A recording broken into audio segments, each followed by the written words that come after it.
Today I want to talk about the Spyderco Smock. This is a designed by Kevin Smock. He made a custom very similar to this. Spyderco produced this over the past couple years. This version here is a BladeHQ exclusive with the CPM-M4.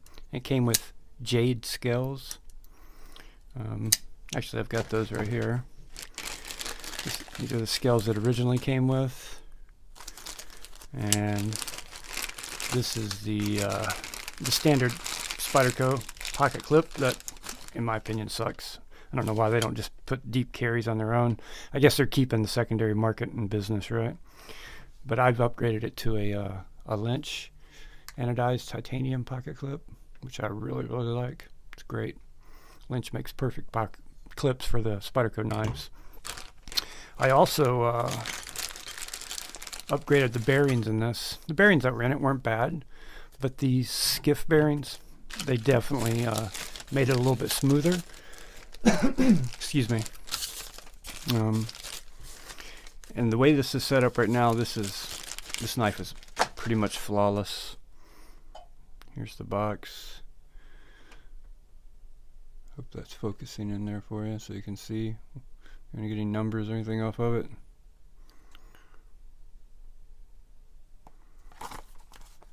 And basically what Kevin Smock has done with this knife is he's used the compression lock to make a button lock. So if you look at the pair of 3 here, you've got a compression lock there, right? That's how you release the lock. You pinch that over and the blade falls shut. But if you notice on this pair of 3, I'm pushing it that way, right? I'm pushing it. This is a right-handed knife, so I'm pushing it to the left to release the blade. It's perfect for for a right-handed person. For a left-handed person, it'd be better to go the other way, right? They'd want it to go the opposite direction. Well, this looks like a left-handed compression lock setup, but that makes it perfect for a right-handed person's thumb. And you have so many deployment options with this knife. It's a fidgeting nightmare, honestly. You start fidgeting with this knife, you don't want to put it down. The Spidey flick's amazing. Thumb flick's amazing. Of course, you got a flipper tab. And the light switch works best. You can also kind of roll over the top. Come out with a little more authority that way. You can also do the old, use G-force to whip it out there. And then you can, do all the crazy stuff you want to. But I find myself sitting around doing this, just flicking this thing constantly. So many times I can flick it without failing like I just did there. It's a little bit more difficult to do it under the camera.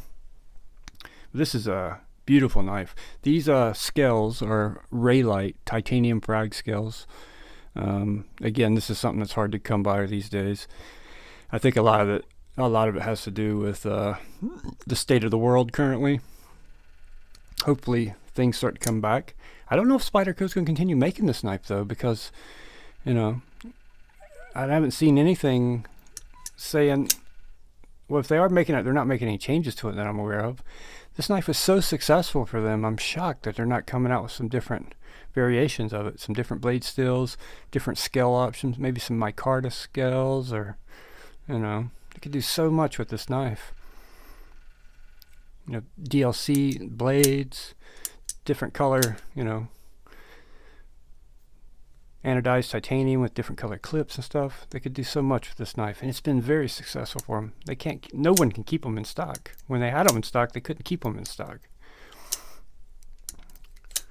And if you get a chance to pick one of these up, I highly recommend picking it up.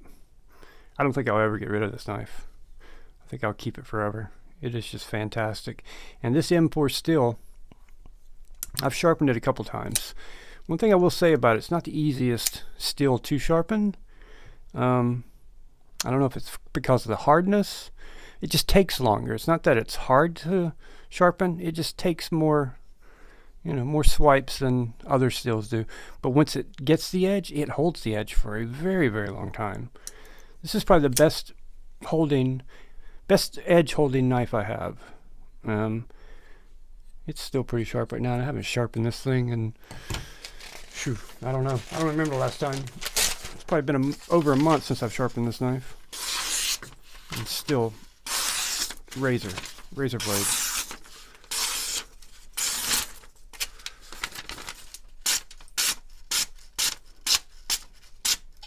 You can whittle paper with it. Just insanely sharp. It holds its edge very, very well, but it, like I said, it takes longer to put an edge on it than other steels do, but it's worth it in the end because you put a little more effort into it. It may take you twice as long to sharpen than other steels, but the edge will last you more than twice as long. All right, let me give you some stats on this knife. The overall length is 7.92 inches. The blade length is 3.39 inches. The cutting edge from here to here is 3 inches. Blade thickness is 1.12 of an inch. It's a Warncliffe style blade. It's a hollow grind, satin finish, and the weight originally, before I changed the scales, was 3.7 ounces. I would say it's probably closer to 4.5 ounces now, somewhere in that range. I'm not 100% sure on that, but these scales definitely added some weight to it. No doubt about that. I think the pocket clip is probably slightly heavier than the original, but you know, it's not uncomfortably heavy. It's just right. And with its narrow, the way it's so narrow, it slides in your pocket and fits in your pocket really well. It doesn't take up a lot of space in your pocket. It's just a fantastic knife. Fantastic in every way.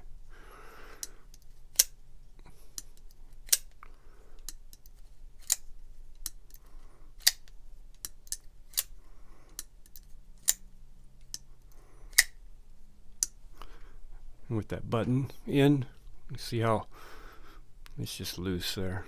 That blade is just flopping around. So you can also deploy it that way. Just press the button, and you gotta let go of the button at the right time, or it'll, if you keep the button in, it's just gonna come back down. But if you do it just right, you can deploy it that way without even having to use the hole or anything. Very good knife. Beautiful knife. Fidgeting monster. If you're like me, and you fidget a lot, you have to put this knife away so you stop fidgeting with it. That's how fidgety it is. So that's my review of it. Fantastic in every way. I don't have anything negative to say about it. Nothing at all.